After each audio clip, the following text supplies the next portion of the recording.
greetings and welcome once again to another edition of the Ministry of Horror. I'm your host, Tez, and it's going to be a condensed show today. My voice seems to be rapidly eliminating itself, so we're not going to be going super long with today's show. I generally kind of feel fine. What essentially happened was I went to the gym Monday morning, everything was fine, went to Tesco's en route home to get a few bits and bobs. Got into the house, made myself a coffee, and then all of a sudden it felt like my tonsils had like exploded or something. Not literally, but all of a sudden it was like, oh, my tonsils really hurt. Like my throat was really kind of sore all of a sudden.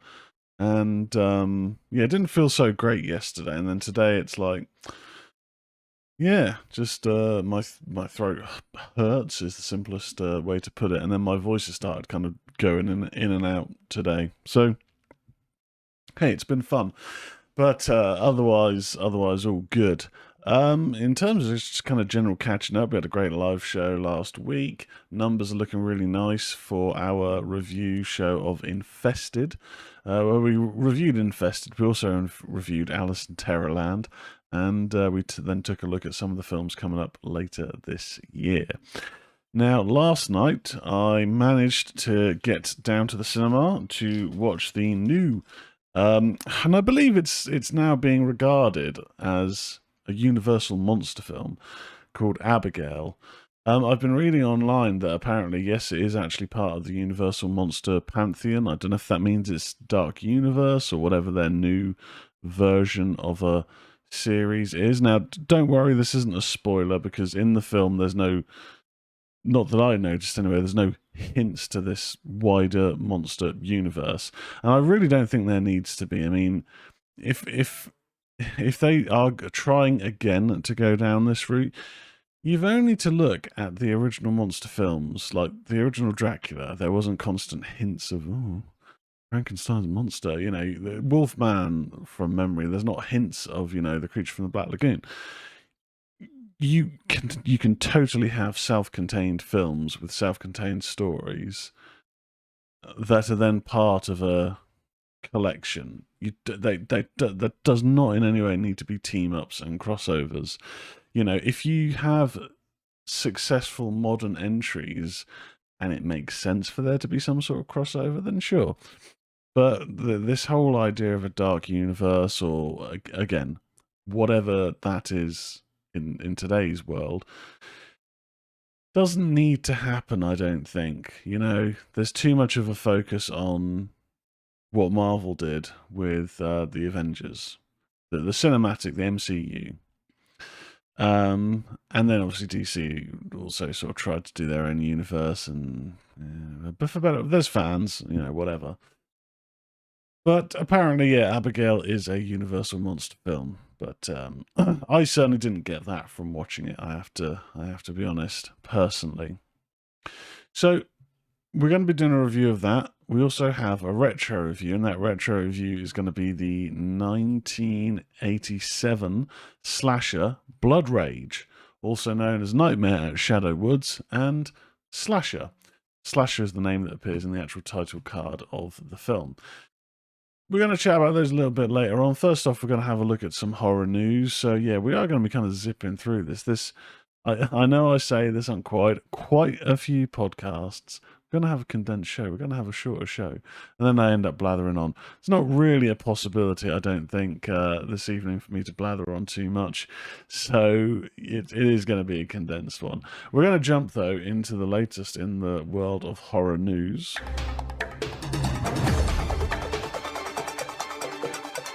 This is the news.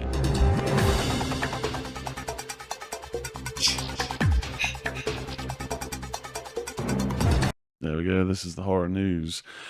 So there's no listings for new films, and this all comes from, as usual, bloodydisgusting.com. So maybe I'm a bit too early for when they would normally post the new films coming out this week, or maybe there's just not many new horror film releases this week. Quite possible. First up, from a write-up from John Squires, Megan, or M3gan 2.0. Ivana Sakno and Alison Williams starring in horror sequel. Blumhouse is bringing killer doll Megan back to the screen in Megan 2.0 in 2025, and Deadline reports today that Ivana Sakno has signed on to star. Ivana Sakno from Let It Snow and Ahsoka. Ivana Sakno is said to have a major role in the upcoming sequel. The follow-up from Universal and Blumhouse will release in theaters on May 16th, 2025. Alison Williams and Violet McGraw are back for the sequel, with Akilah Cooper once again writing the script and James Wan on board to produce. Spoiler warnings. Spoiler warnings. Skip ahead 30 seconds if you don't want spoilers for Megan. Megan ends with the titular doll being destroyed, but if there's one thing we've learned from the Child's Play franchise, it's that killer dolls can never truly be killed. Megan is a marvel of artificial intelligence, a lifelike doll programmed to be a child's greatest companion and a parent's greatest ally. Designed by brilliant toy company roboticist Gemma, Get Out's Alison Williams, Megan can listen and watch and learn as she becomes friend and teacher, playmate and protector for the child she is bonded to. When Gemma suddenly becomes the caretaker of her orphaned 8-year-old niece, Katie, played by Violet McGraw, Gemma's unsure and unprepared to be a parent. Under intense pressure at work, Gemma decides to pair her Megan prototype with Katie in an attempt to resolve both problems, a decision that will have unimaginable consequences. So, if people haven't seen Megan, it's pretty fun. It's not scary. It's not gory, really, at all from memory. It is, I guess, I wouldn't want to say family friendly, but it is a more open audience version of something like, like a Child's Play. There's a few moments of peril and whatnot, and sinister intent and malice, but it's not uber violent. And I kind of likened it when I did the review of Imaginary, that Imaginary is kind of in that ballpark of Megan, where it's like, there's a couple of moments of tense tension, but it's not really gonna, give you the heebie-jeebies. I'd be up for seeing the sequel. As mentioned, like Child's Play, you can't really keep a good doll down. So, interested to kind of see where it goes, I have to say. Next up in the horror news, Shelby Oaks. Mike Flanagan is executive producing Chris Stuckman's horror movie. Comes from John Squires. After breaking records and raising over $1 million on Kickstarter, YouTube critic Chris Stuckman is making his feature directorial debut with horror movie Shelby Oaks, which we haven't heard any updates on for a bit now. Today brings in a pretty exciting one, however. Deadline reports that horror master Mike Flanagan, The Fall of the House of Usher, he's done that, and Dr. Sleep, has come on board the upcoming Shelby Oaks as an executive producer. Flanagan, Trevor Macy, and Melinda Nishioka of Intrepid Pictures have joined the team. Shelby Oaks is currently in post-production, so we expect to hear more soon. Intrepid films and TV shows have inspired me for years, and it's a dream come true to work with Mike and Trevor on my first feature, said Struckman. I'm ecstatic beyond words to partner on the release of Shelby Oaks. For a film that had such a hard time getting going, it's remarkable the doors that they then opened to us, said Paper Street Pictures producer Aaron B. Kuntz. The success of our Kickstarter, followed by the ongoing leadership and guidance from Mike, Trevor, and Melinda, is beyond anything I could have hoped for. The cast for Shelby Oaks will include Camille Sullivan, Brendan Sexton III, Michael Beach, Robin Bartlett, Keith David, Charlie Talbot, Emily Bennett, and Sarah Dern. So here's the blurb for Shelby Oaks. Shot as a traditional feature, but with some elements of found footage, Shelby Oaks is a horror film about missing paranormal investigators, the paranormal paranoids, the dark legacy they uncover, and the far-reaching effects their investigation has as Maya searches for her sister Riley, the lead paranormal investigator, 12 years later. As Maya uncovers new and disturbing leads related to Riley's disappearance, she uncovers evidence of a hidden supernatural evil dating all the way back to her and Riley's childhood. Stuckman wrote and will be directing Shelby Oak for Paper Street Pictures. So Chris Stuckman is, I watch a lot of YouTube, And he is someone that I've quite often seen the thumbnails for. But other than the odd clip, I don't really think I've ever really watched any of his videos. It says obviously a YouTube critic. So, yeah, I guess it makes sense. I probably would have seen him in related to horror films doing reviews. But yeah, I mean, yeah, good for him getting into making a horror film. I mean, raising $1 million on Kickstarter kind of suggests that he has quite a big audience. And I imagine he must do, especially if he's now working with Mike Flanagan. I mean, that's pretty damn cool. So one to keep an eye out for, and you know me, I enjoy a found footage when it's done well. You know, I'm hoping at some point to get around to watching Horror in the High Desert 2, because I really quite enjoyed the first one. I had a really good time with that. And also, speaking of found footage films, The Outwaters is finally coming to Shudder. It's a film that I remember hearing about at a similar time to Skinamarink. And I do not like Skinamarink. You'll probably have guessed from my review. Not for me. But Outwaters had mixed reviews. Some people saying it's terrifying. Some people saying, what the hell was that?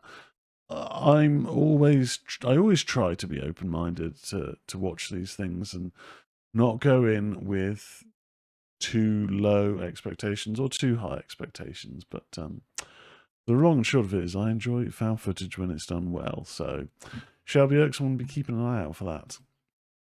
Next up, open world horror RPG Dread Delusion leaves early access and launches in full on May 14th. This is from Mike Wilson. After its biggest update ever back in January, the time has finally arrived for lovely Hellplace and Dread XP's Dread Delusion to exit early access. The horror-tinged open-world RPG will leave the Steam Early Access service on May 14th and has a new release date trailer to celebrate. Dread Delusion has been in Steam Early Access since June 22, with developer Lovely Hellplace continuously updating the retro-inspired and exploration-centric RPG with new content and improvements. With the upcoming 1.0 release, Dread Delusion will be adding a new realm called the Underlands, as well as new towns, new dungeons, new quests, new endgame content, cursed enemies, countless pages of dialogue and lore, and much more.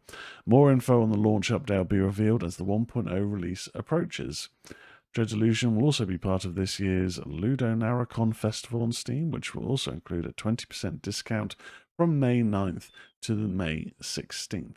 Inspired by classic RPGs of the 2000s, Dread Delusion takes place in a broken world. Its surface seethes with an undead curse, while humanity clings to flying continents in the sky. From mushroom forests to undead mausoleums, these strange places and the denizens await you. You must find a way to mend this fractured world, or if you choose, seek power and profit for yourself. Now, a part of me would have normally seen these images and gone, yes, nah, not really into retro games. Not for me, not my thing, baby. But that is kind of changing more and more recently. And normally when I'd say about getting a new hobby, I complain like, oh God, my poor wallet, you know, hitting that spending.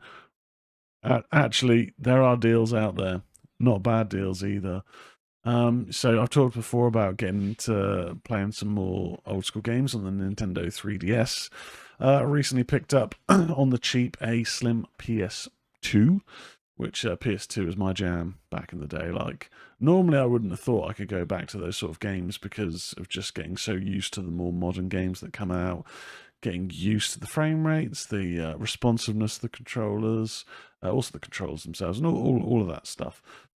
But I'm kind of getting into that, and also picked up a Nintendo Wii as well. Again, really, really cheap. Normally I'd be like buying console after console. That just seems mad and just wasteful of money.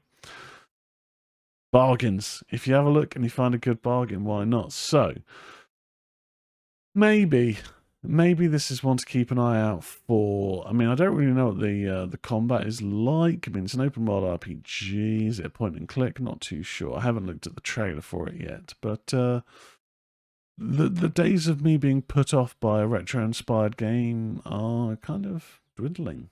So, maybe. Next up. New image from Alien Romulus reminds just how terrifying the xenomorph still is 45 years later. This is from John Squires. Ridley Scott's original horror classic Alien is currently celebrating its 45th anniversary with a theatrical re-release, and it won't be long before the franchise comes back to theatres again.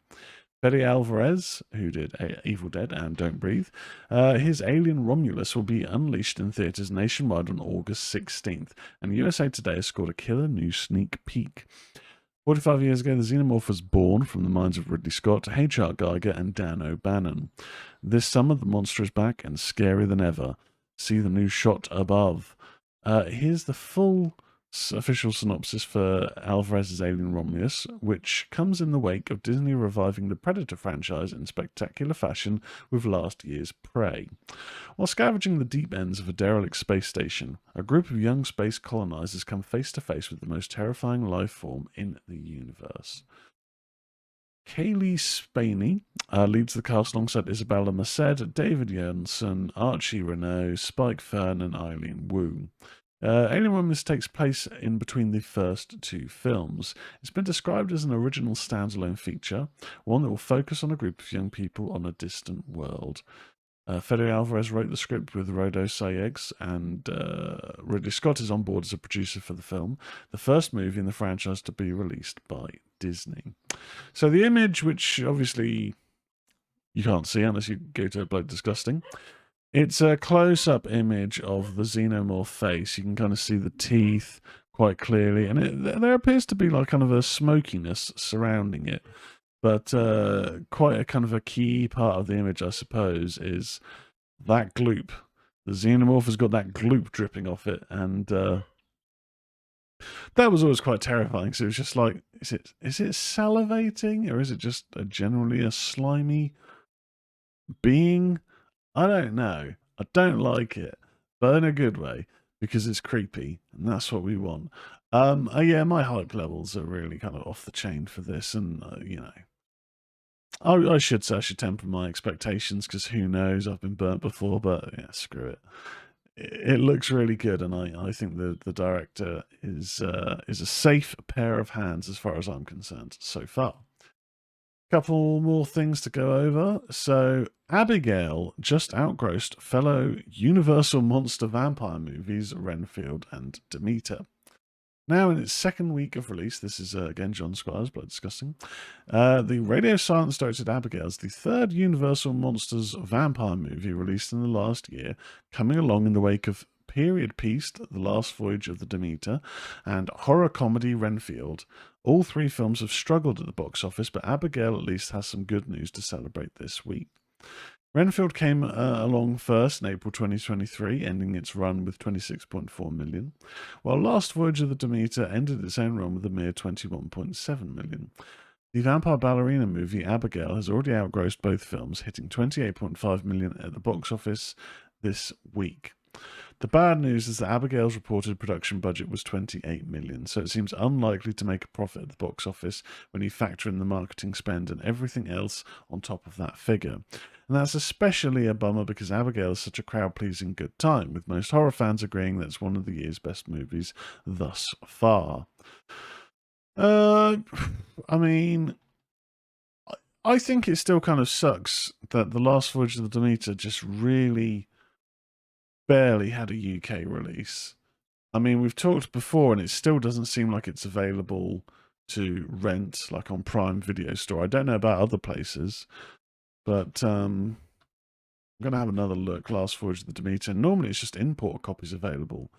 Like, yeah, we can purchase a copy at a bit of an extortionate price of £28 for a Blu-ray or £18 for a DVD, but these appear to be French or American, and really, you should. I don't know what the issue is with the UK release on it. It's I don't get it. I'd rather not go to alternate methods to watch it. I mean, I do want to watch it, but you know, if I can watch it the correct way, then brilliant. But I'd kind of. I'd like to kind of know what's going on with its UK release and why it's seemingly been held back. I vaguely remember it being advertised for a cinema run, but I think it was one of those cases where it was in the cinema for like a week. And that's it. Really quite sad. Really quite sad. But Abigail, good to see that it's getting the money in, but will it be profitable? It doesn't look like it at the moment, which is a real shame. And finally, in the horror news, Terrifier 3 carves out new October 11th release date. Here's your first look. This is from Brad Mishka at Bloody Disgusting. Art the Clown will be terrorizing Miles County 2 weeks earlier. We're excited to announce today that Terrifier 3 will now be released in theatres nationwide on October 11th, 2024, just in time for Halloween. News first reported by Variety. This moves the release date up 2 weeks, giving you even more time to get into the holiday spirit and make sure your stomachs are fully settled in time for any year-end family gatherings and dinners. In Cineverse and Blood Disgusting's Terrifier 3, from filmmakers Damien Leone and Phil Falcone, Art the Clown is set to unleash another round of chaos on the unsuspecting residents of Miles County as they peacefully drift off to sleep on Christmas Eve. Returning cast includes Lauren Lavera, Samantha Scafidi, Elliot Fulham, and AEW superstar Chris Jericho, with Daniel Roebuck set to debut as Santa Claus. We're so excited to bring the next Terrifier to theatres this fall, just in time for the Halloween season, said franchise producer Phil Falcone. Terrifier 3 will deliver everything that fans expect and more, with Art the Clown taking things to the next level. We can't thank our fans enough for their support and for making us believe we've made something truly special. I knew the second I saw Terrifier 2 that it would be a generational horror film, and was ecstatic when horror fans, I should say, showed up to experience the movie in theatres, making it one of the biggest indie horror successes of all time, added Brad Mishka, VP of Bloody Disgusting for Cineverse, who also did this write-up. With Terrifier 3, Damien Leone and Phil Falcone have handcrafted a theatrical experience like no other. Okay, we get the gist. Right, okay. If this gets a UK release, I think it would be fun to watch in the cinema. I recently watched Terrifier 2 for the second time about a week or so back, which was Victoria's first experience. Victoria's my girlfriend, her first experience of Art the Clown.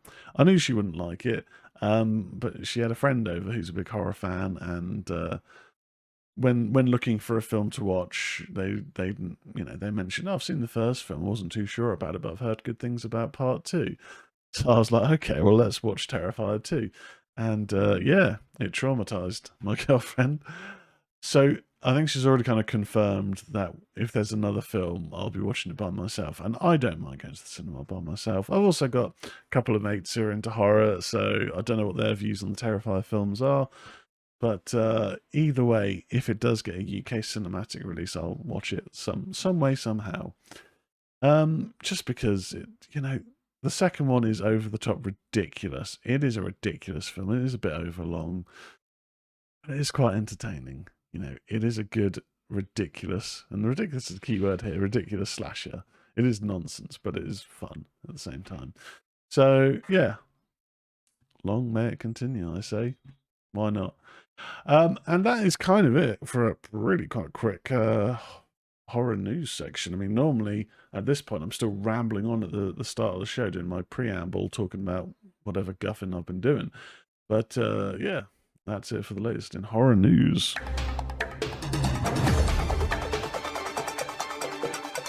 That was the news.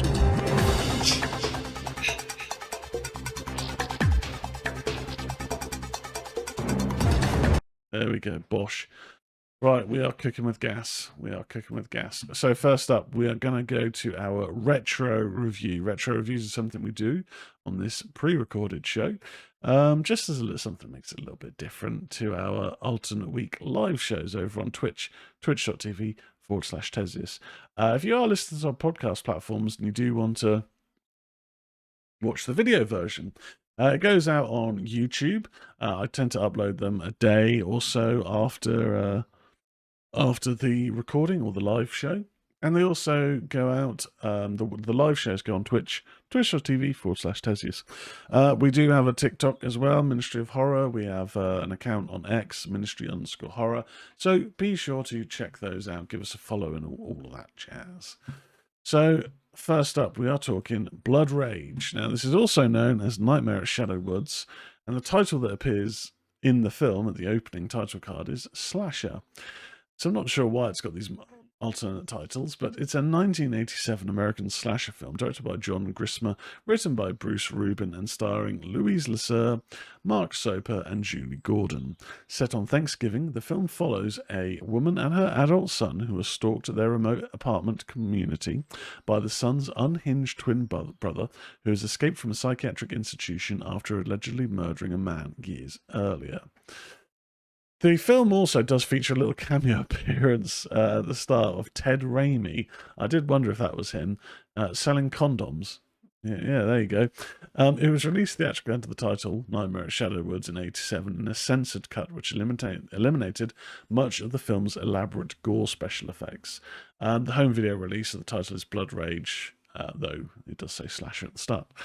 So we'll talk a little bit just about the plot, and then we'll kind of get into my thoughts, the pros that I thought were, went for the film, any cons that I thought went against the film, and then we'll get to my score out of 10. So Todd and Terry are identical twin brothers. One night at a drive-in theatre in 1974, young Terry sees his mother Maddie and her date begin kissing inside the car. Upset that his mother is back at it again, he wakes his brother and they sneak out of the car.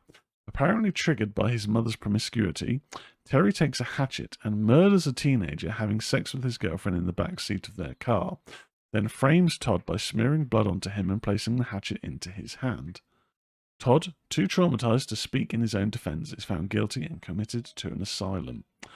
10 years later, in 1984, a now adult Terry lives happily with his mother in a sprawling but secluded apartment complex named Shadow Woods.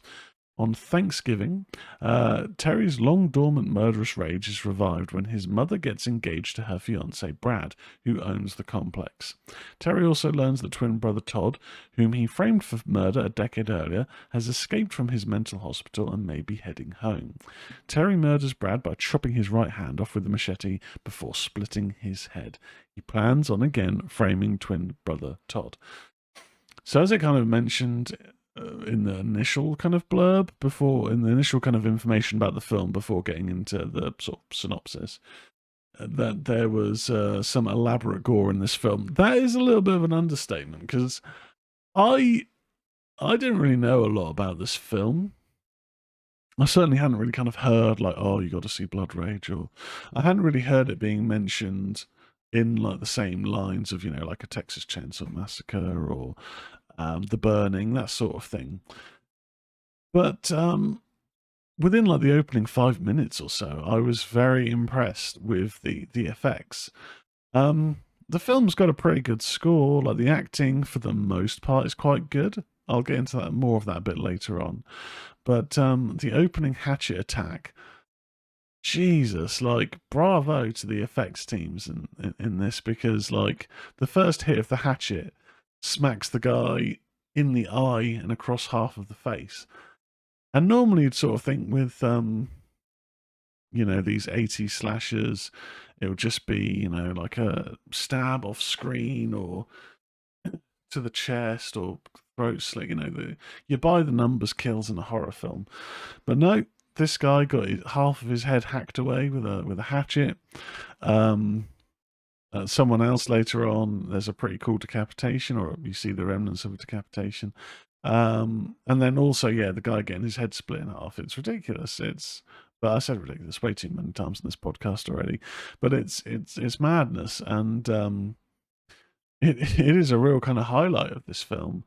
I also quite like the story in regards to a little bit of a flip on the escaped mental patient goes back to his hometown to murder his family or murder those that wronged him. We talked when we did Stage Fright about it's quite cool to just have a basic story, which is kind of similar to the urban legends you'd hear of escaped convict, escaped mental patient, blah, blah, blah, hook-handed killer. But in this one, it's the catatonic brother who has been framed by his psychotic homicide brother who's lived out in the open all this time.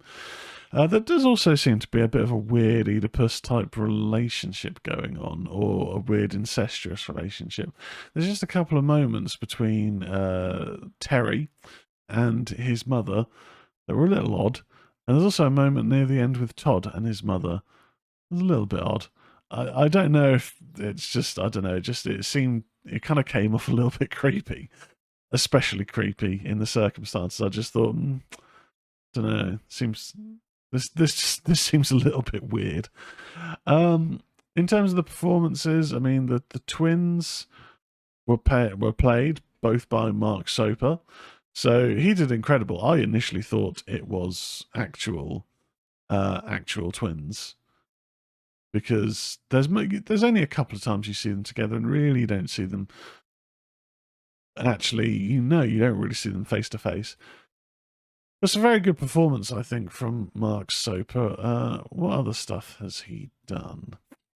Best known in the television series Knots Landing and Michael in The World According to Garb. Yeah, never heard of either of those things. TJ Hooker, stunned episode. That was in Graveyard Shift 2. I did not know that there was a Graveyard Shift 2. Now I'm getting sidetracked.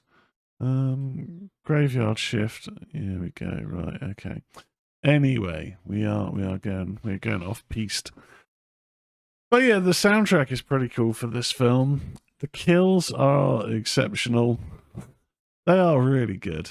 And there's moments where Mark has revealed himself, or Mark Soper's Terry has revealed himself to actually be the killer. And he just has this kind of madness where he's not all of a sudden going, I'm out and out crazy, I'm going to chase after her. But he'll just sort of calmly slash his machete at her, the girlfriend, or the friend that wants to be the girlfriend. She'll run off and he'll just be like, where are you going? Come on, come back here, let's talk about this. And it's really quite entertaining because he just plays psychotic very menacingly, very well. And then on the flip side, Todd, just because he's been catatonic and in an asylum for most of his childhood and his whole adult life, he is trying to clear his name, but no one believes him. And he kind of plays that role of terrified and victimized character incredibly well. I really think that's a great performance. The only kind of low light I would say is I didn't think the mum was very good. Louise Lasser, who, have a quick look at her. She has had a lot of soap opera roles. She was in the soap opera Satire, Mary Hartman. Excuse me, Mary Hartman. Don't know. She's married to Woody Allen and appeared in several of his early films. Yeah. Okay. I didn't think she was very good in this film. She was the only thing that was a little bit of a distraction, I would say. But on the whole, I think because I kind of went into it going, okay, I've seen this artwork on Shudder a number of times, or I've seen like on the Arrow home media store, this artwork for the Blu-ray quite a few times, and it's never come across my radar because I just never really knew anything about it. But it is actually quite good fun, you know. It's your typical 80s slasher. There's lots of nudity, there's lots of gore, 80s synth soundtrack. I mean, what more could you want? 7 out of 10. It's not an exceptional film, but it is a lot of fun, and I would certainly recommend it if you like a good old 80s slasher film, for sure. Now, next up, our main review is the brand new Universal monster film, apparently, Abigail, which I got to see last night. Abigail is a 2024 American horror comedy film directed by Matt Bettinelli Olpen and Tyler Gillett from a screenplay written by Stephen Shields and Guy Busick. The film follows a group of kidnappers who capture the daughter of a powerful underworld figure and demand $50 million for her release, unaware the young girl is actually a vampire. It stars Alicia Weir as Abigail alongside Melissa Barrera, Dan Stevens, Catherine Newton, Will Catlett, Kevin Durand, Angus Cloud. Who was Angus Cloud? Oh, him. Oh. Here's an actor that I knew. I thought I'd recognise the name, and yeah, I think he's passed away recently because I remember seeing all over the news pop up that some young actor from Euphoria had passed away. Yeah, Angus Cloud and Giancarlo Esposito. No, 25. That's a shame. Accidental drug overdose. Oh dear. The film. Yes. So again, we'll sort of initially talk about the blurb a little bit, then I'll go into my thoughts on it. So 6 criminals capture ballet dancer Abigail, the daughter of a powerful underworld figure within New York City, and bring her to a secluded mansion upstate. The group, led by informant Lambert, is told not to disclose any personal information amongst themselves or to Abigail. Using only aliases derived from the Rat Pack, the group consists of former army medic and recovering drug addict Joey, former NYPD detective Frank, wealthy hacker Sammy, sociopathic driver Dean, marine sniper Rickles, and dim-witted Canadian mob enforcer Peter. After 24 hours, each will receive a $7 million check so long as Abigail is kept safe. Joey is sent to watch over her, and as they bond, Joey reveals that she has a son. When Joey leaves, Abigail warns her about what will transpire during the night. So I won't read too much more from there because that is all you really need for the setup. If you've seen the trailers, you get the gist that Abigail is a vampire, but the reveal of that I think is done quite well. When they are discussing amongst themselves who is she the daughter of, because they don't even know it's a powerful underworld figure, they just know that they need to take her. Once one of them has found out the name of the father, panic ensues because this guy is the guy that runs the bad guys that you don't want to cross. Like, he's like head honcho. You cross him, then you'll have a fate worse than death. And one of his henchmen, right-hand men, is notorious for brutal violence, essentially tearing people apart. And the paranoia starts kind of setting in from there. One of the highlights of this film straight away is the humour. It is very funny. It's not an out-and-out comedy, but it's that great balance of horror comedy where you have a lot of camaraderie and getting the vibe of each character, like the dim-witted Kevin Durand's character, the dim-witted Peter. He has a lot of very, very funny moments. There's a moment where he has helped sharpen some pool cues into stakes, and they've all got like earpieces on while they're going around the house trying to find Abigail after she's been revealed. She's revealed herself as a vampire. And all of a sudden he kind of yelps into the earpieces, and it's because he's got a splinter in his finger, and it's so big. There's just loads of little funny moments that I think sometimes with horror comedy, it could just fall flat on the comedy, and then that kind of makes it more of a slog to get through. But not with this. Like, they've really got a good cast together. Dan Stevens is great at sort of being a bit of a slimy sleazeball, but also being quite menacing. He does very, very well in this. He's a real highlight. Melissa Barrera is great. She's from the Scream franchise, or was in the Scream franchise. Catherine Newton, I'm sure she may have been in Paranormal Activity 4. Freaky, that's where I know her from. Freaky. I knew she was from like maybe Happy Death Day, but no, it's Freaky that she is from.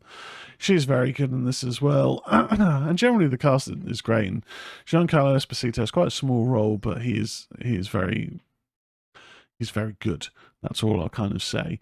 In regards to Abigail, Alicia Weir does an incredible performance. She can do the moments of playing the terrified victim of a kidnapping, but then when the eyes change and the razor sharp teeth come out, and the razor sharp teeth appearance does kind of harken back a bit to the latter stages of Fright Night, and I love that. It doesn't quite go so far as the shark tooth grin that the girlfriend has near the end of Fright Night, which I love, but I guess could look hokey in today's world. But I think that looks incredible, the elongated razor sharp grin. But in this, we do get kind of like the Jerry Dandridge vampire, where the teeth just look absolutely like they'll tear you apart. And I see where there can be the parallels that have been thrown around in regards to Megan, because there are moments where she is stalking the group and she's either running at them or she's then doing her ballet movements and floating around. It is very, very creepy, but it just really does strike this balance incredibly well of moments of terror without being over the top, with the gore, let's say. A lot of the gore you see is afterwards, which isn't necessarily a negative because there are some moments of bloody violent attacks. But you also then get reactionary moments, which kind of help ease the tension a bit. And you could sometimes say with a horror, why do you want to ease the tension? It really depends on what type of horror it is. And where this one is quite light-hearted in places, but not so much to subvert the horror, it really does work well. They really pairs together very nicely. We've also kind of got a bit of a harken back to their other film, Ready or Not, which, if people remember the finale to Ready or Not, that is something that can happen in this modern vampire lore. It's very, very fun, very, very surprising the first time it happens, but very cool nonetheless. There's also one of the moments of comedy that just stuck out to me is when they've realised that she's a vampire, and they're suddenly like, oh shit, okay, vampires, I mean, who knew vampires are real? What weaknesses do they have? And they're kind of spitballing the ideas of, sunlight. Oh, well, that doesn't help. It's 3:30 in the morning. It's dark outside, and we're trapped in this house. Okay, stake through the heart. Right, okay, what else? Garlic. And the dim-witted but very rich, oh God, what's her name? Sammy runs down to the kitchen to get garlic and comes back with a bag of onions. I can't remember the exact line, but it was just delivered hilariously. I really had a lot of fun with this film. I do feel that it leaves itself potentially open for a sequel, and I would like to see where they could go with this next. As mentioned in the news, I'm not sure if it's going to be profitable enough for that. Who knows? But yeah, they've got a really good cast for this. The music, I think the music worked fine. Nothing really stood out in terms of score moments, but I would just say the highlights of the performances and the visuals. Like, there's a moment when they're trying to find Abigail, and they can hear music playing from a room, and they go in there, and she's putting on this performance, all the makeup on, even though her face is all distorted with vampirism, and she's dancing with the headless corpse of one of their group. Really, really, really, really good stuff. Yeah, I really enjoyed Abigail. I would highly recommend it. I think I'm going to give it a solid 8 out of 10. So it's quite rare we've actually got 2 reviews, and I've liked both of them. Sometimes on the show, I can get through 2 or 3 or maybe even 4 films, before the next show to review. Sometimes they're all stinkers, which, trust me, gets quite difficult to sit there and watch sometimes. But no, I thoroughly enjoyed Abigail. I think it's one to definitely go out to the cinema and watch. If you're going to go to the cinema at all in the next week, go down and watch Abigail, give it a go, see what you think. A lot of fun with that, 8 out of 10. Right, guys, this is a real condensed show. I'm going to wrap it up now for the Ministry of Horror for this week. Be sure to like, follow, subscribe, whatever platform you use. If this is on YouTube, give us a subscribe. If this is on your podcast platforms, give us a like, follow, and all that. If you do go to the Twitch channel, give us a follow. We're trying to increase the viewer count over there. Or if you want to use a sub, you can use a sub. If you have Prime, you, I believe, still can link your Prime account, and then you get a free sub. So it doesn't cost you a penny, other than your Prime membership. And yeah, thank you very much for watching or listening. I'll catch you, ghouls and fiends, next time. Goodbye.